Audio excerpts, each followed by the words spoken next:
Anyone who has seen pictures from Sweden in the past month could hardly believe his eyes. No talk of a lockdown, no nationwide school closures, the people in Sweden's cities continue to meet for a coffee. What many call the special path raise questions. Why does Sweden take this path, pursuing a different strategy than the rest of the world?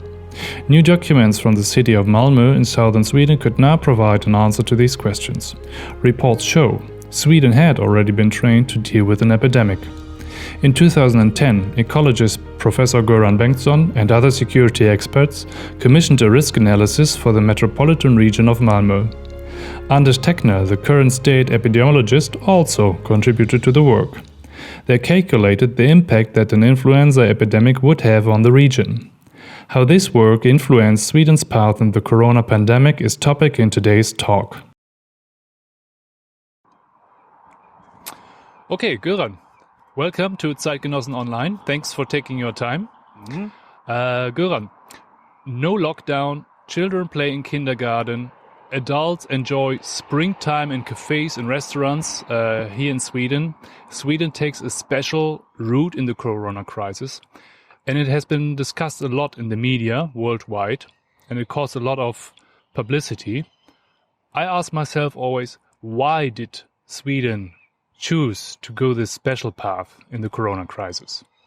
So I'm not convinced that the Swedish approach to protecting the society is so different compared with other countries.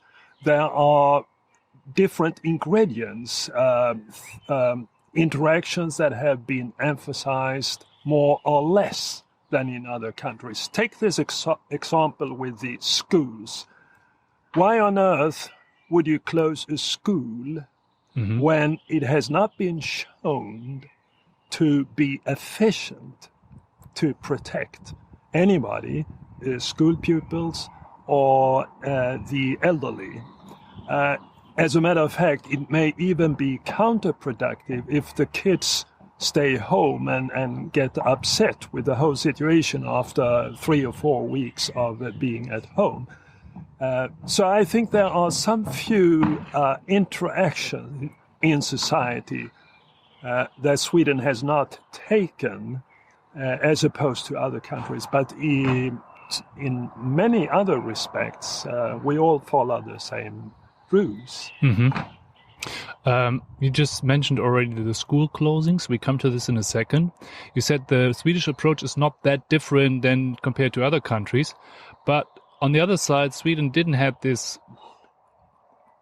strict lockdown as, for instance, countries such as Great Britain had. And there are a lot of controversial discussions about the lockdown measures.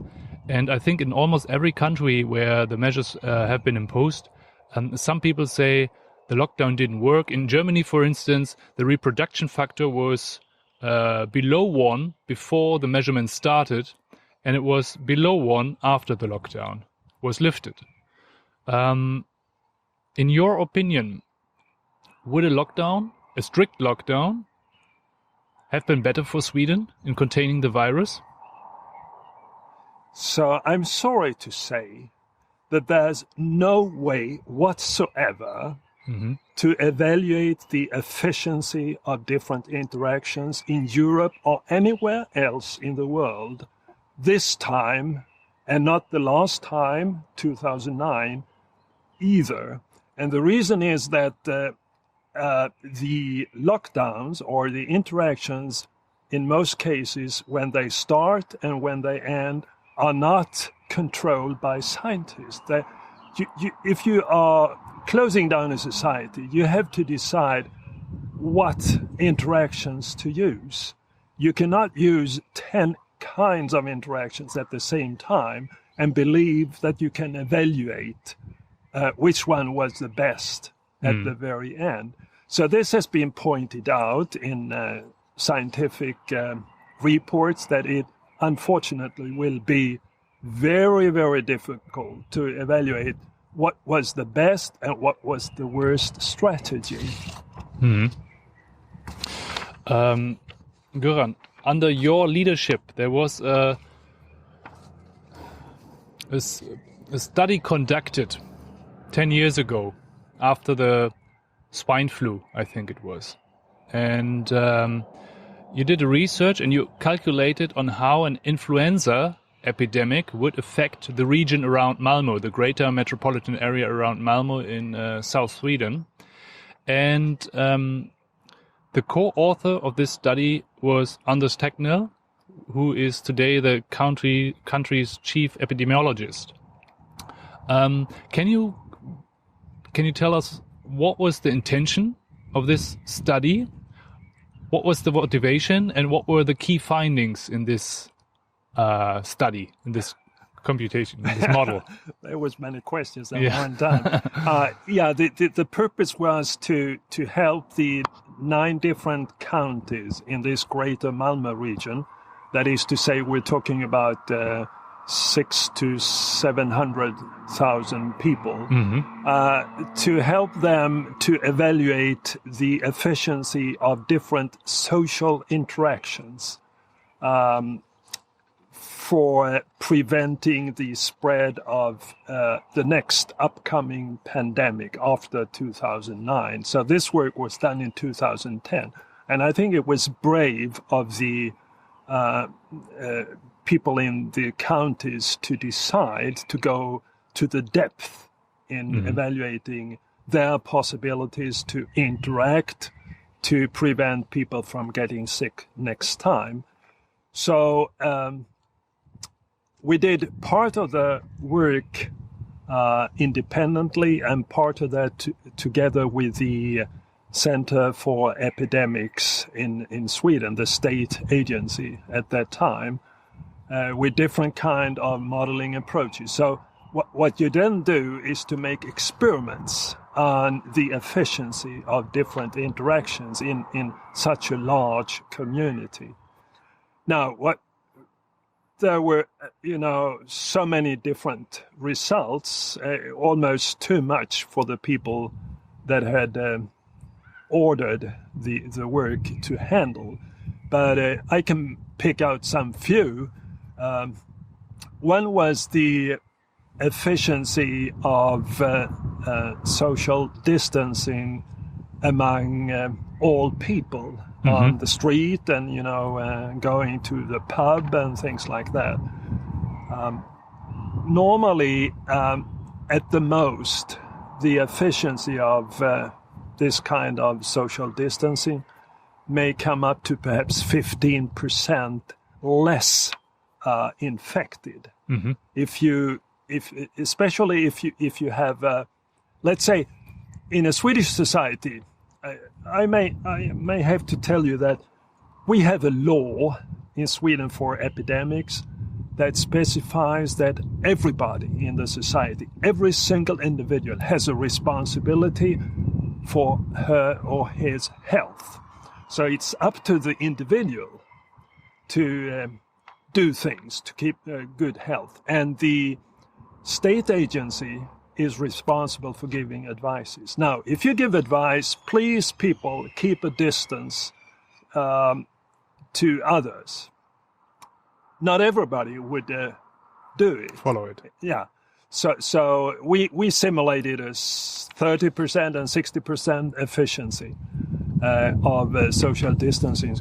And it turns out that if you're not so strict on social distancing, you may have less of an epidemic in the society than if you have if you keep up to 100% social distancing, because in that case, once you release the advice to be on social distancing, then you have too many that are still susceptible to the ones that are still carrying, in this case, a flu virus in the society.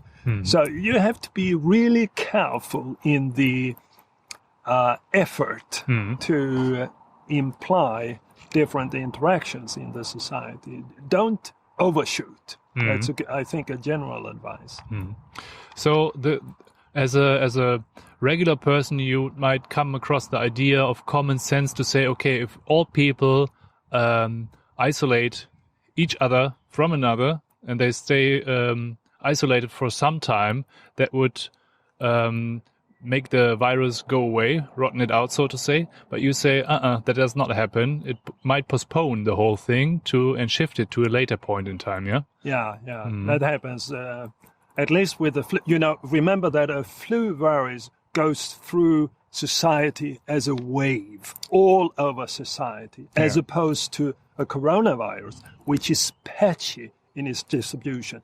It's not a wave. So it's another approach that has to be taken to make experiments with coronavirus. Yeah, that would be my question, because the case study you did back then was based on an influenza virus.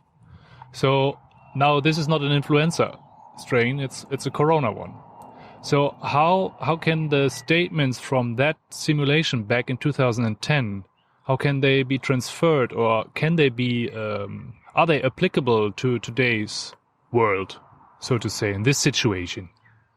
Yes, it's not exactly the same efficiency of interactions as if you have a wave. But we did experiments with what we call spatially explicit modeling as well, so that you'll have an epidemic to show up in one part of a region and not in the others, and then you'll have exchange with this patch to others, and that's the way it's spread. It doesn't make much of a difference, but there is a timing difference. So, for instance, if I remember correctly, it will take longer for a coronavirus epidemics to pass through a society than it will for a flu, as I remember. So that means that the patchiness slows down the total spread of the virus. So you have to be very alert in a society to watch out for the next time that the corona shows up in another patch than it was before. And it will take some time, according to the experiments that we did. And as I said before, you conducted this model or this research project together with Anders Tegnell, who is now the state epidemiologist. Do you think that these findings from back then are also playing a role in today's decision making? Yeah, well, Tegnell was not the one who did this work. He was writing the foreword to the reports. The one that I cooperated with is presently the chief analytical person for the same agency. So she's responsible for all the data tree handling and things like that, and modeling as well at the agency. Now,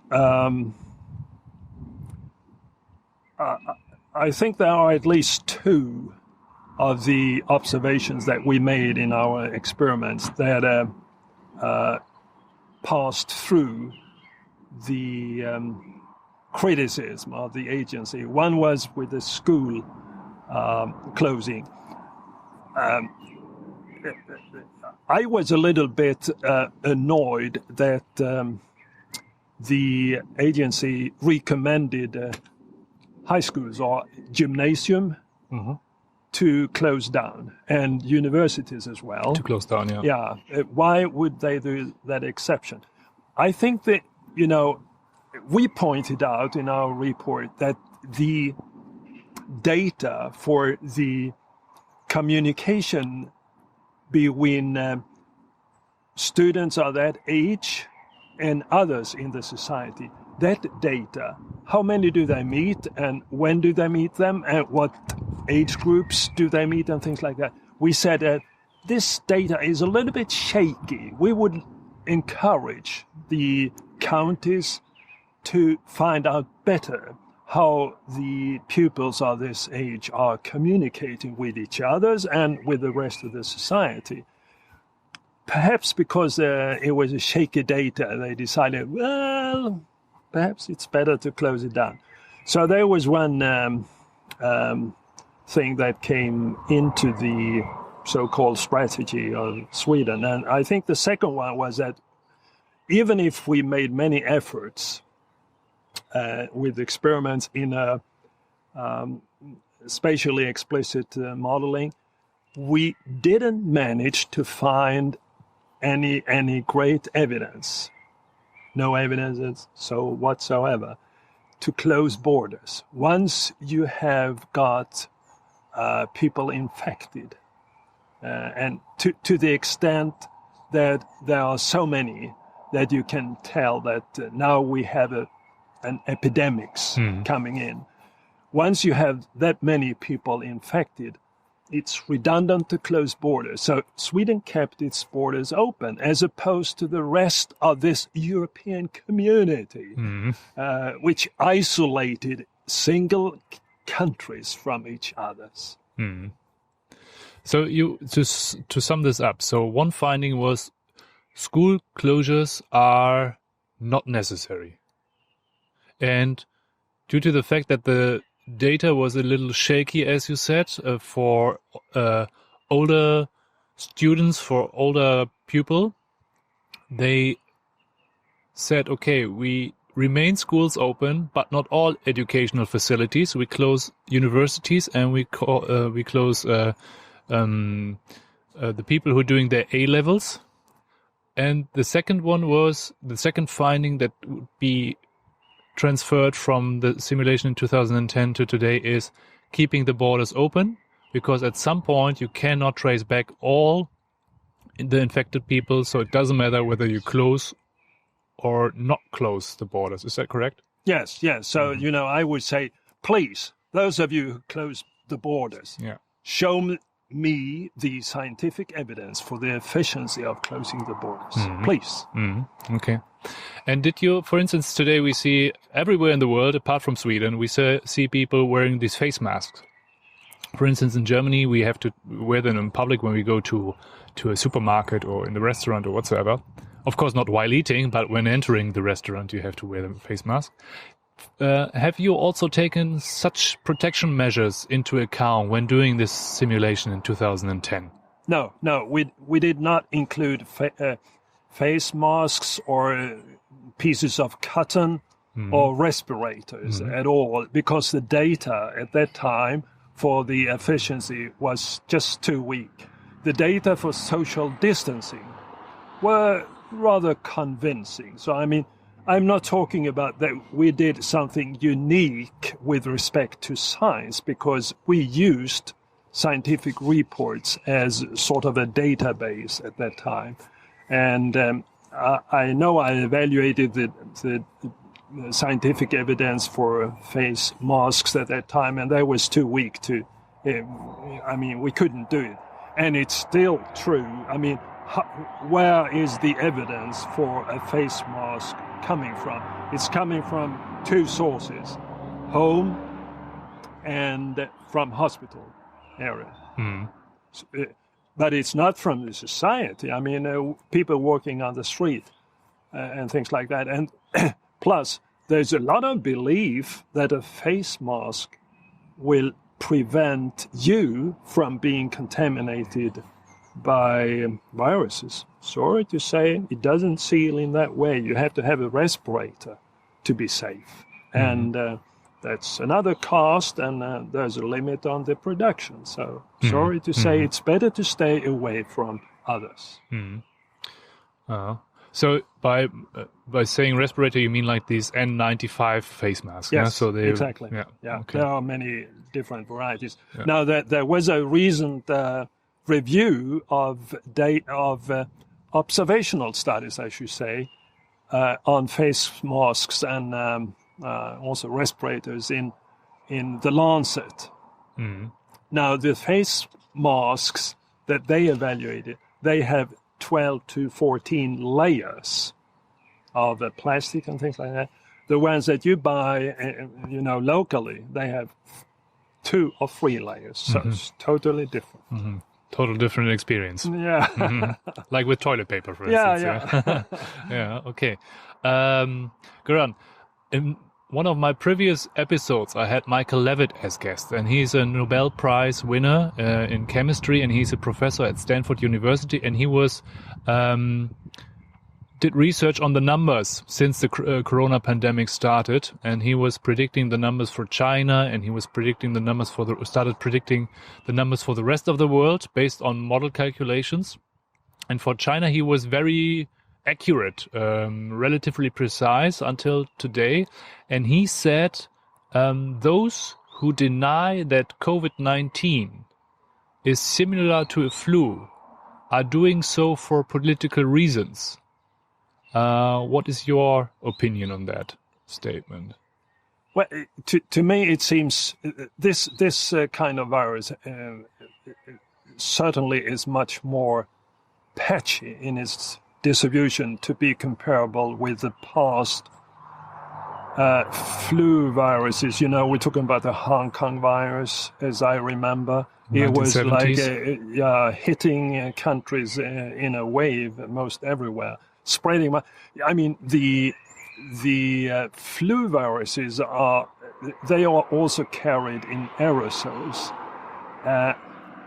It's still debatable whether the coronaviruses appear in aerosols, but if they do, they can, of course, spread like the flu viruses. But the flu viruses, they spread much more, as you know, and hit many more susceptible people in the way that they are in aerosols, especially indoors. Mm. So this is a statement. I'm not sure whether there are sufficient data so far to tell whether he's correct or not. Let's wait for another 2 years so we can analyze what has happened in the world with this kind of virus that we have now. Mm. Germany recently introduced, like many other countries before, a so-called tracing app. What do you think about such measures? I mean, back then in 2010, when you did your simulation, I think you were worlds apart from having the idea of introducing a tracing app. But are these measurements helpful? And would this measurement also be helpful in Sweden? Well, it has been discussed. You know, certainly if you can trace individuals like that, it will be helpful. But you are hitting another area of concern, which is the need for the individual to protect its individuality. And so there have been errors in the way that data have been accessible to others than those reported to. So I think the Swedes took the decision to not use it because of the integrity of the people. And I mean, this is, I think, the same reason why there is a concern to let politicians in Sweden be in charge of decisions on how to protect yourself and your health. If you close down a society and not let anybody go out, then you are violating the freedom and the integrity of the individual.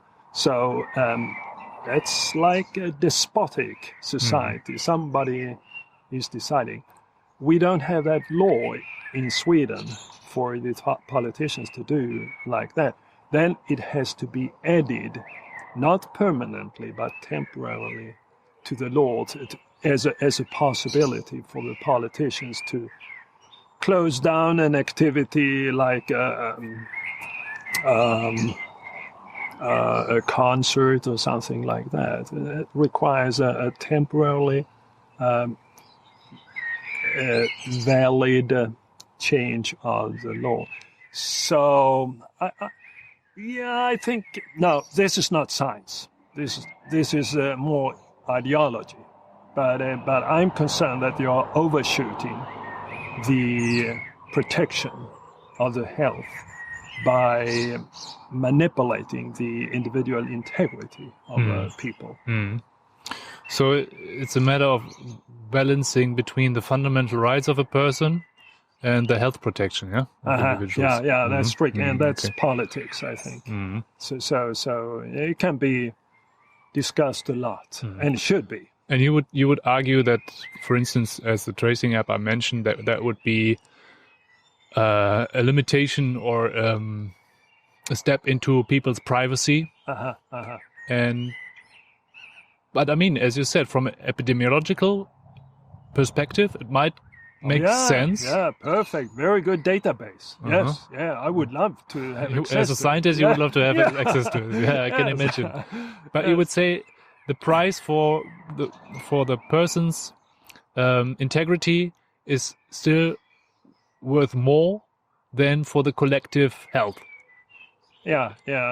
Well, again, it's politics, but in my life, I am very skeptical to governments and political leaders that try to manipulate your privacy. I mentioned him earlier. Anders Tegnell is currently considered as the government's most important advisor on the corona pandemic.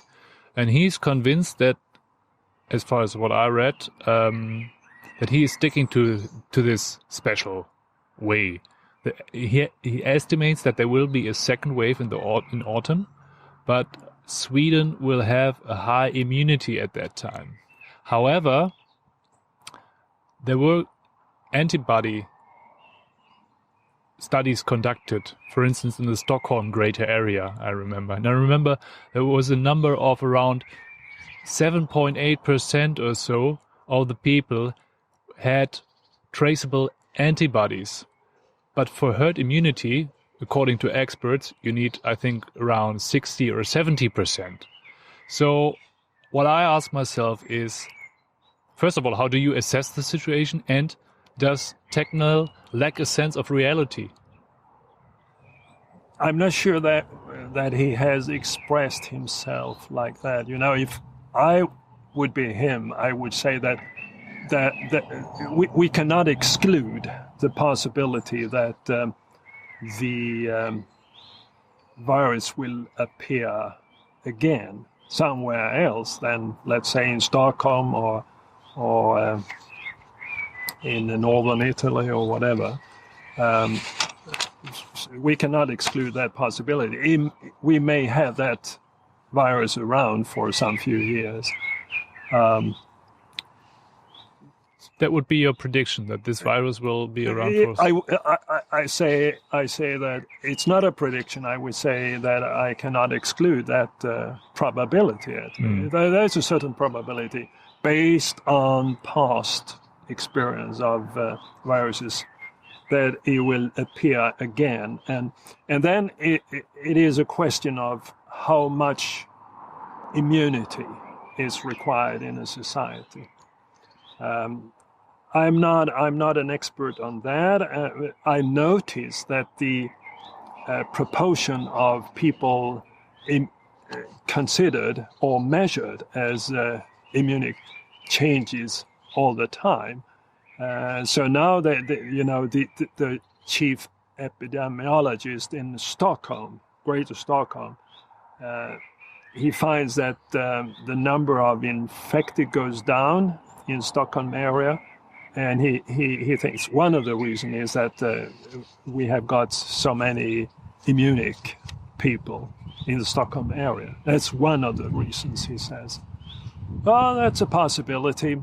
I think that, I know that the only way of stopping the virus from not appearing again is a vaccine. You know, then you get more than 90% protection. So there's no other way of avoiding a virus to appear again of this kind. So, yeah. And you would play for voluntarily vaccination then? Because, as you said... yeah, next year. Yeah, I belong to you wouldn't make it mandatory? Would you make it mandatory, or would you ask people, or would you ask people for doing it voluntarily? I don't know how they do it. What would be your suggestion? Would you say people have to get the vaccine? Yeah, I would know.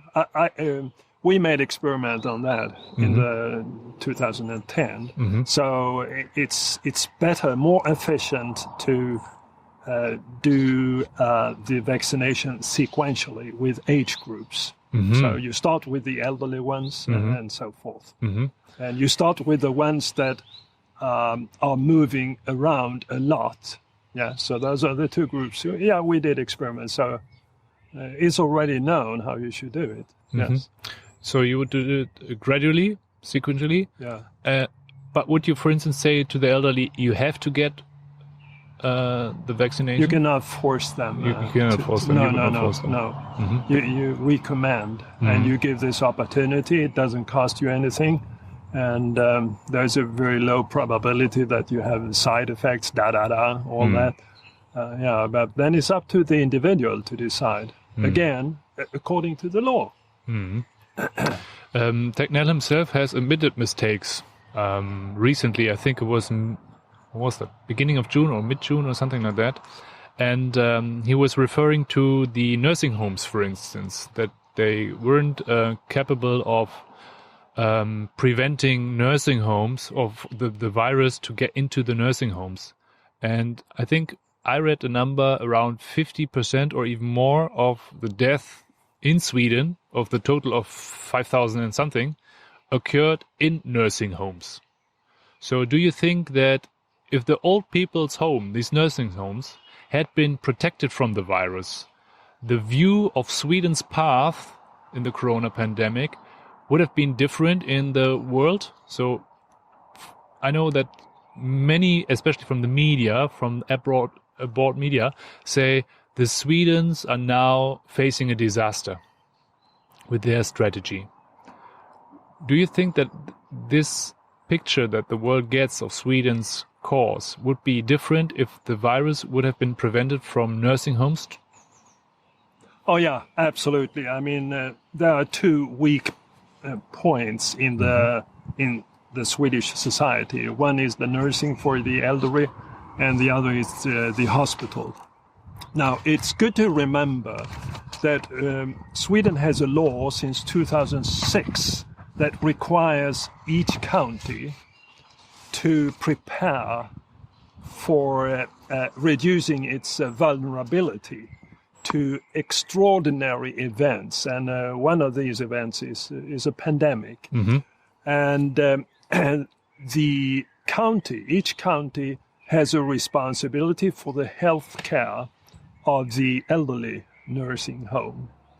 So that means that they should have prepared long ago, according to the law, for themselves to be equipped and to have procedures to take care of the elderly ones in case of a pandemic. They didn't do. It was not prepared. The same for the hospitals. The law is written such that the county does not have the responsibility to prepare a hospital for a pandemic, but it has the responsibility to coordinate all preparations for a pandemic and other extraordinary events within its geographical area. So that means that the person responsible in a county for the preparation of the county for an extraordinary event can point with the full hand on the hospitals within the geographical area and say, I want to see your preparedness for reducing your vulnerability because I'm going to coordinate our activities. They didn't do that. And the hospitals didn't prepare to have, a deposit of equipment ahead. So, yes, the law tells you what you should do, but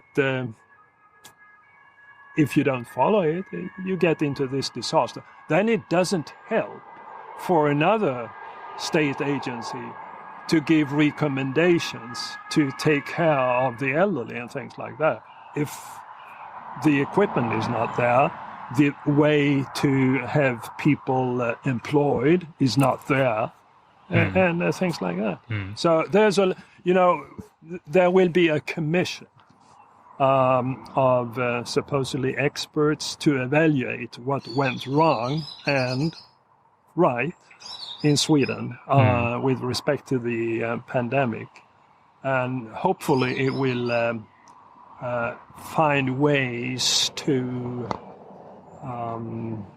improve the way that the elderly nursing is organized.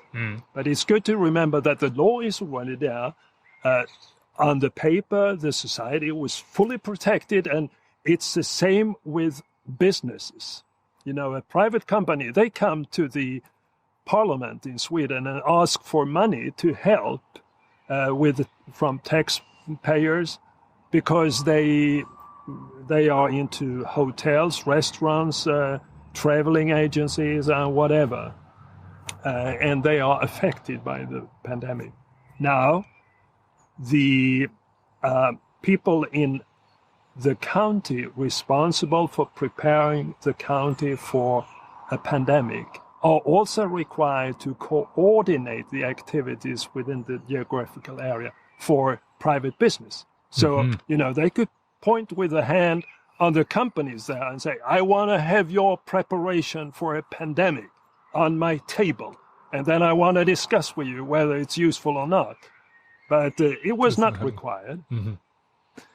So you argue the weaknesses. One weakness is that there was a lack of communication between the certain parties involved, the particular parties involved, the parties that were basically in charge of coordinating such events. So there was a lack and a bad communication happening, and people didn't feel responsible, and they were instead of doing their stuff, they were pointing out to others.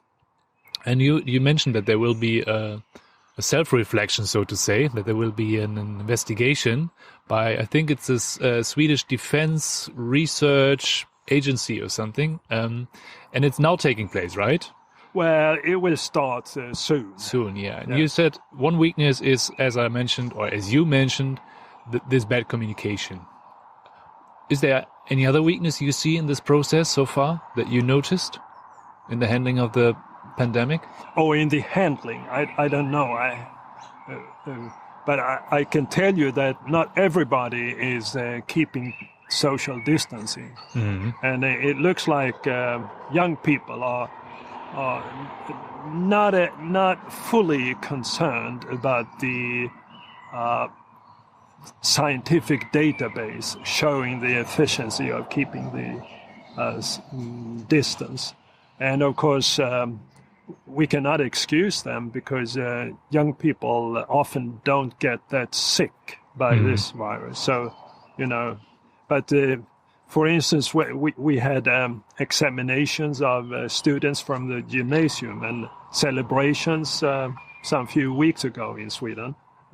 Final exams. They are leaving gymnasium.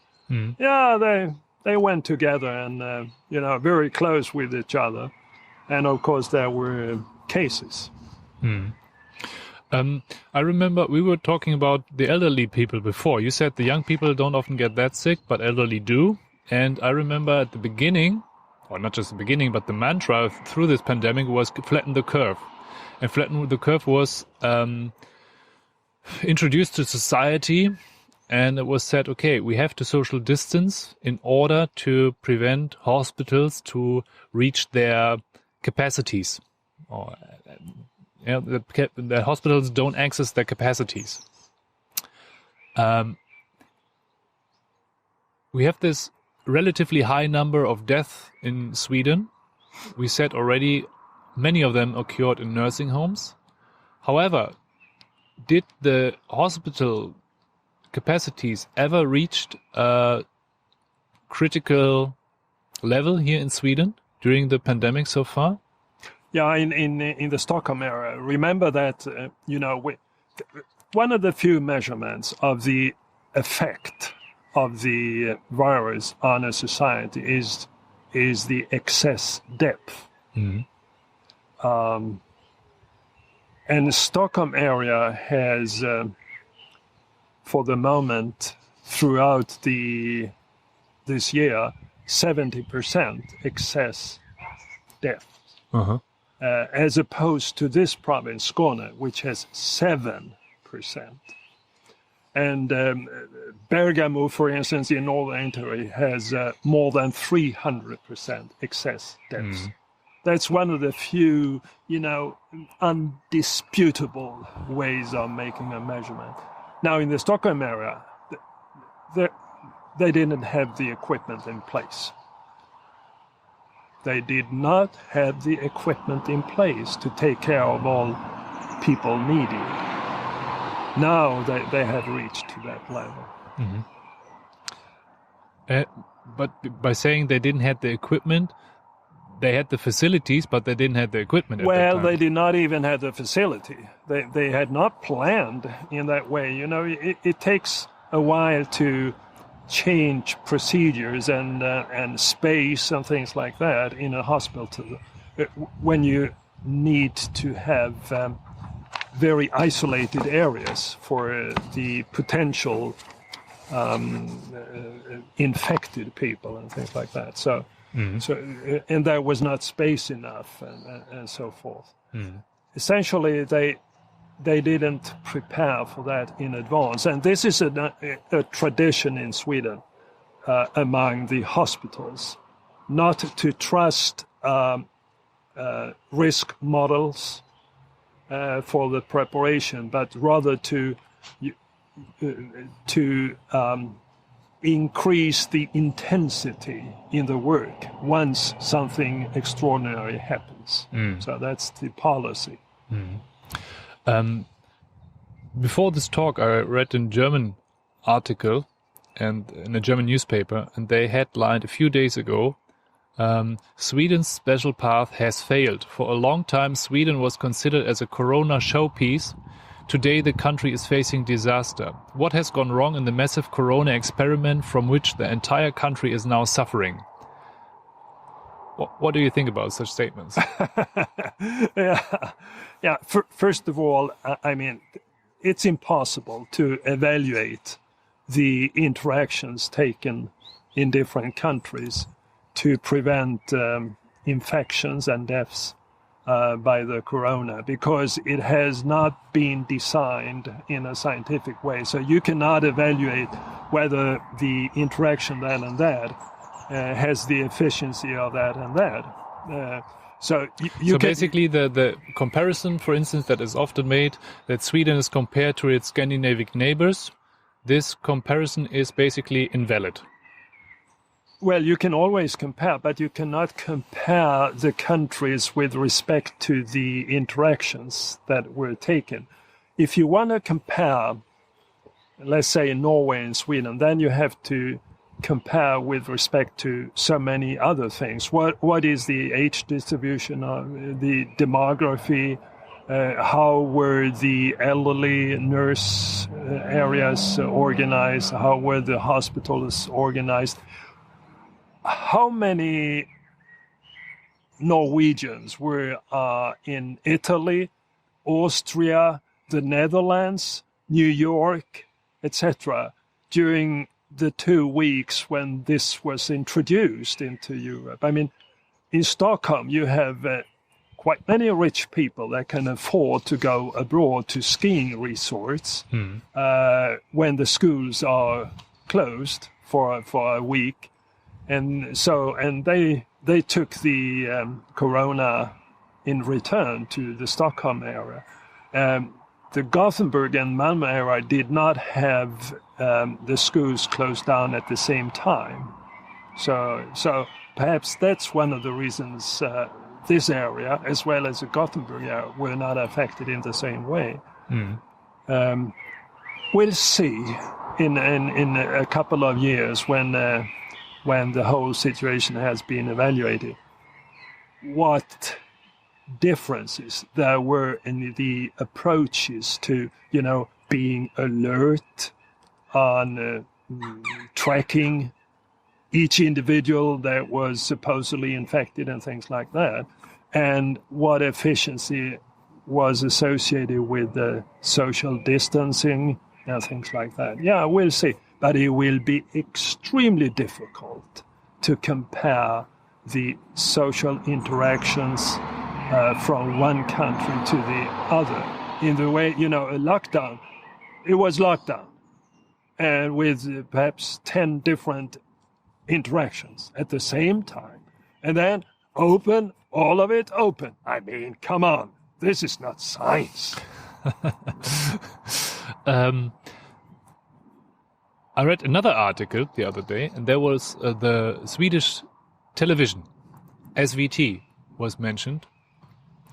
And it reported that the faith among the population is decreasing in the government's politics and the government's strategy.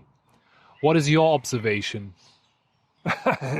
Do people trust, or do lose people hope in the strategy? Or I have no idea. I think it's better that you discuss all the time, and I can tell from newspapers that I read. We don't have a TV, so I never watch TV. I can tell from newspapers that there are this pandemic is interesting for many people in the society. So many people write in the newspapers and give their opinions about that and that. And I think that's more important than anything else in a society. And it's more important than whether people likes that and that for the moment. It's better to give arguments. Why is that you don't trust, or why is that you trust for the moment? So give arguments to me, and I will. I mean, people have to comprehend why the decision's been taken the way they're taken. Yes. So, and that's why I'm asking: is this something that is now changing in society? That at the beginning people were quite positive about the development of the coronavirus. They had this brave scientists standing in the spotlight saying, we do it in a different way, we will go through this pandemic together. And now after a month, still Sweden has high infectious rates. There's still people dying, and it turned out that this thing is not gone within 1, 2, or 3 months. So that's why I'm asking if the mood is changing in society, regardless of the facts, whether the people like them or not. But is the mood changing in people? Is that something you can notice when talking to other people? No, I have not noticed that. I think that the people I talk to, they normally give arguments. They would say, I don't see the point in making this statement from the prime minister or whatever. Do you understand why they say like this, and so forth? So I think we take more in the world I live. We discuss arguments. So but my world is very limited. I mean, I don't meet extremely many because I keep social distance. So now I'm not I don't know. Popularities they come and go. So I'm more I'm critical. So but I explain, and I try to explain why I'm critical, and I want to have argument from those that I'm critical to, and then that keeps on with the discussion. You're saying you're critical, you're a scientist, you're familiarized with such topics. If you would put yourself in the shoes of Anders Tegnell, and if you would be the state epidemiologist, would you have pursued the same way, or are there things that you would have done differently? Yeah, well, it's always easy to say, after something has happened. What certainly he would agree with me if I say that I would have been more alert from the beginning. It's easier to handle a pandemic if you try to track. And you try to track individuals not only from one area in the world, but potentially from other areas as well. But he could not do anything to the disaster with the elderly people.